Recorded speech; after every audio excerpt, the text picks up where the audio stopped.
The triangle continues to attract researchers from various backgrounds who hope to solve its mysteries using different approaches and methodologies. While paranormal theories provide interesting speculation about what might be happening in the area, they haven't produced the evidence needed to transform speculation into scientific fact. The search for answers continues, but it increasingly focuses on understanding the experiences of people who have encountered the triangle's dangers and lived to tell about it. These documented cases provide the foundation for understanding what actually happens to people who enter the triangle's most dangerous areas. The reality is that very few people who disappear in the triangle ever return to tell their story, making each survival account extremely valuable for understanding the risks that hikers face in this challenging environment. The most significant documented rescue in recent years occurred in 2008 when Robert Singley became lost during a solo hiking trip on Glastonbury Mountain. Singley, an experienced outdoorsman from Massachusetts, activated his emergency GPS beacon after becoming disoriented in dense fog that rolled in unexpectedly during what had started as a clear day. Search teams located him within 6 hours, finding him hypothermic and dehydrated but otherwise unharmed about 3 miles from his intended route. Singley's experience highlighted the environmental factors that make the triangle particularly dangerous for hikers. He reported that the fog appeared suddenly and was so thick that he couldn't see more than a few feet in any direction. The combination of poor visibility and the area's complex terrain caused him to lose his bearings completely, even though he was carrying a compass and had hiked the same general area multiple times before. His GPS beacon functioned properly, but only after he had already spent several hours walking in circles trying to find familiar landmarks. The successful rescue of Singley demonstrated how modern search protocols developed after Paula Weldon's disappearance have improved outcomes for lost hikers.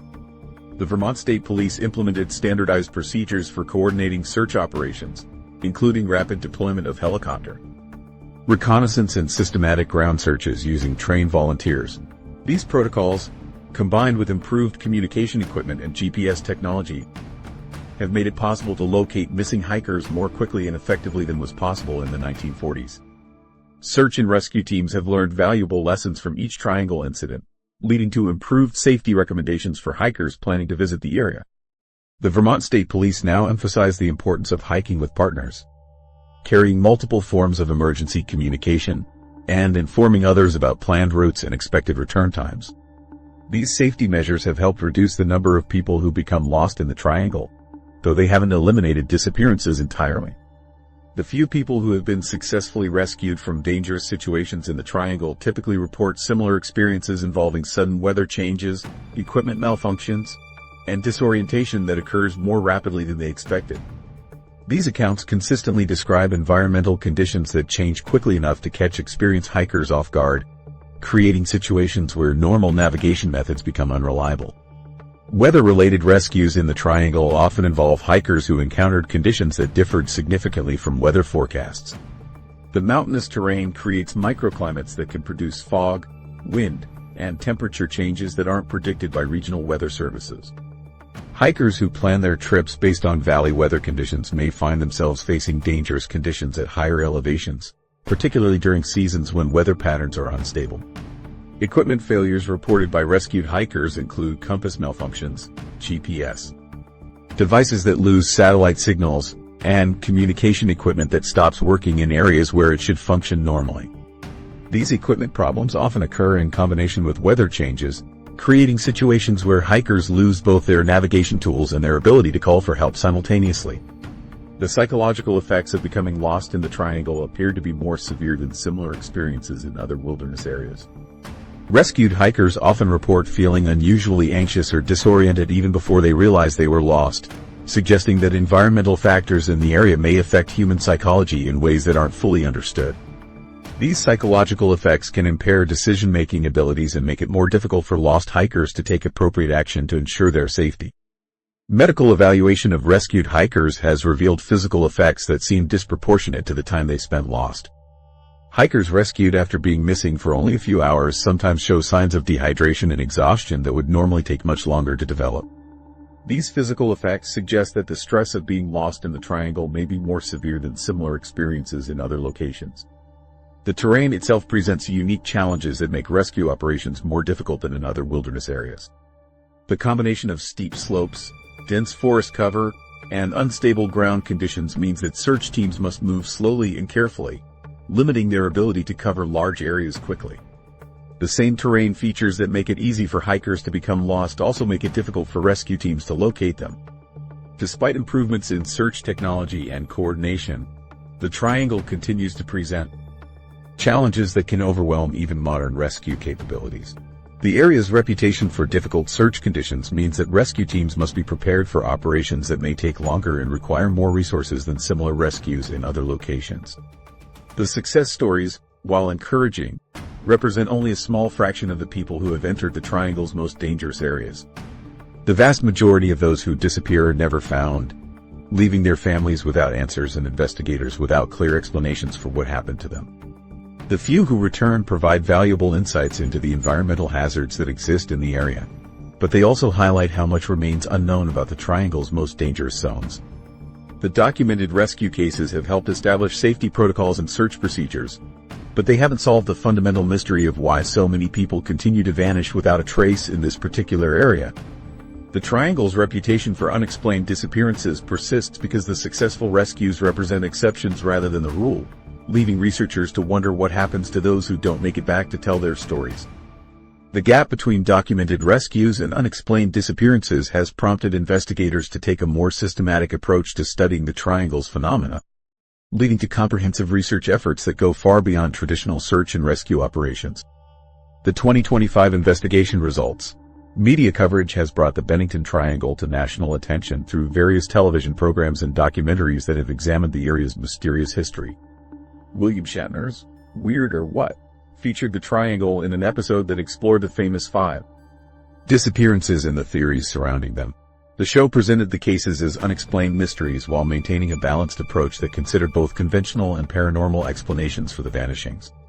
The Travel Channel has produced multiple episodes focusing on the Bennington Triangle, including segments on shows like Mysteries at the Museum and Most Terrifying Places. These programs have introduced the Triangle's history to audiences who might not otherwise have heard about Vermont's mysterious disappearances. The television coverage typically emphasizes the dramatic aspects of the cases while presenting various theories about what might have caused the vanishings. Documentary filmmakers have also explored the Triangle's mysteries, producing independent films that examine the disappearances from different perspectives. These documentaries often feature interviews with local residents, family members of the disappeared, and researchers who have studied the cases. The films range from serious investigative pieces to more sensationalized presentations that emphasize supernatural explanations. Amateur investigators and paranormal enthusiasts have conducted their own research in the Triangle, often documenting their findings on websites, blogs, and social media platforms. These investigations typically involve hiking through the area with various types of equipment, including cameras, audio recorders, and electromagnetic field detectors. While these amateur efforts demonstrate significant interest in the Triangle's mysteries, they generally lack the scientific rigor and peer review that would be required for academic acceptance. Ghost hunting groups have organized expeditions to the Triangle, seeking evidence of paranormal activity related to the disappearances.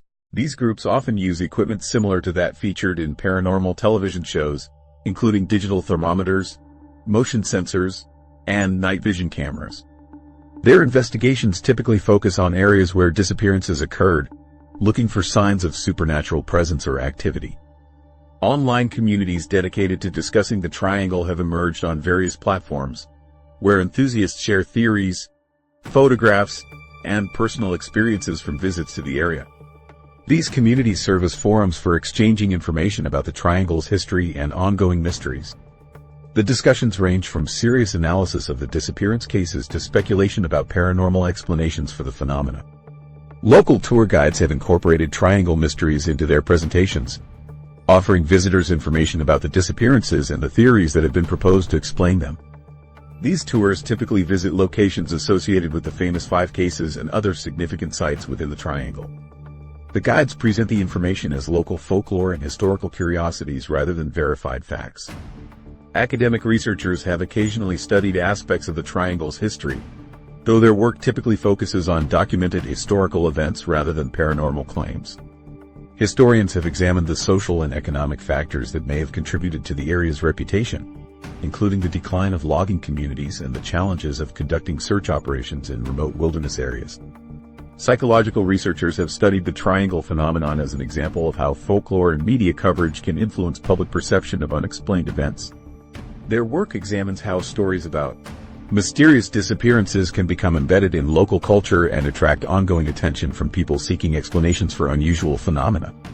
The scientific community has generally not endorsed paranormal explanations for the triangle's mysteries.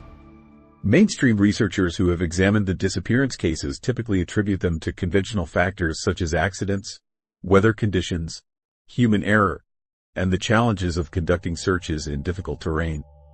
The lack of physical evidence supporting supernatural theories has limited academic interest in pursuing paranormal research in the area. Environmental scientists have studied the triangle's ecosystem and geography, focusing on factors that might contribute to the area's reputation for dangerous conditions.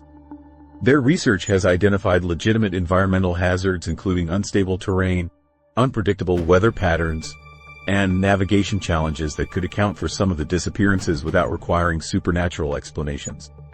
Law enforcement agencies continue to treat triangle disappearances as missing person cases requiring conventional investigative approaches. The Vermont State Police maintain files on unsolved disappearances in the area and continue to investigate new cases using standard procedures and modern technology. Their approach focuses on evidence-based investigation rather than paranormal theories. Despite decades of media attention, amateur investigation, and public fascination with the triangle's mysteries, no official scientific body has validated paranormal explanations for the disappearances. The cases remain unexplained, but the lack of verifiable evidence supporting supernatural theories has prevented mainstream scientific acceptance of paranormal explanations for the triangle's phenomena. The ongoing media coverage and public interest in the triangle reflect broader cultural fascination with unexplained mysteries and the possibility that some phenomena might exist beyond current scientific understanding. However, the gap between popular interest and scientific validation continues to characterize discussions about the triangle's true nature. The triangle's reputation has evolved from local folklore into a widely recognized mystery that attracts attention from researchers, media producers, and curious visitors from around the world. This transformation has occurred despite the absence of conclusive evidence supporting the most dramatic theories about what might be happening in the area. The persistence of unexplained disappearances and the failure of conventional investigations to provide satisfactory answers has ensured that the triangle remains a subject of ongoing speculation and investigation. Whether these efforts will eventually produce definitive explanations for the area's mysteries remains an open question that continues to intrigue both skeptics and believers. The triangle's transformation from local legend to documented mystery reflects how unexplained phenomena can capture public imagination while resisting simple explanations. What we know for certain is this: 5 people disappeared in the area between 1945 and 1950, and their cases remain unsolved despite decades of investigation. The triangle has become Vermont's most famous folklore hotspot, attracting media attention and amateur investigators who continue searching for answers. Modern search techniques still face the same fundamental challenges that hampered 1940s investigators: difficult terrain, unpredictable weather, and coordination gaps between agencies. The area's reputation persists because these environmental factors continue to make search operations challenging, even with improved technology and protocols. The Bennington Triangle remains an active mystery that invites continued investigation and speculation. If you found this exploration interesting, hit that like button and subscribe for more content about unexplained disappearances.